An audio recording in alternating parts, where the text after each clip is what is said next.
मंत्री साहेबांना आमची नम्र विनंती आहे।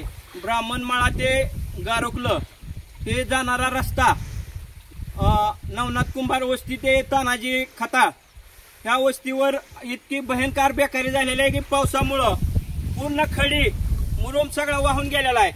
आपण डीपीसी मधून कसल्याही परिस्थितीत आम्हाला ह्या रस्त्यासाठी 20 लाख रुपये मंजूर करावतं, कारण शेतकऱ्याला येण्या जाण्यासाठी रस्ता नाही।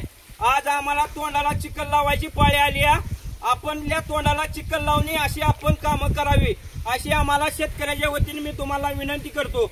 माग कॅमेरा थोडा माग फिरवा, काय परिस्थिती आहे साहेबांना बघू द्या। कसं या लोकांनी जायचं इथून। क्रमांक 191 कितीतरी वेळा आम्ही अर्ज केले तर जवळपास 30 वर्षापासून हा शेतकऱ्याचा ह्या ठिकाणी संघर्ष होतोय। विनंती आहे की आम्हाला तुम्ही रस्ता द्यावा। 30 वर्ष झालं आम्ही दरवर्षी संघर्ष करतोय। प्रत्येक शेतकरी आमचा येणार जाणार शेतकरी इथून जवळजवळ 50 वस्ती आमच्या आहे इथं। प्रत्येक शेतकऱ्याला असं झगडावं लागतंय दरवर्षी। जर पावसात असं आम्हाला कुठं नाही, आमच्या शेतीमालाला व्यापारी सुद्धा येणार बघायला मालदर।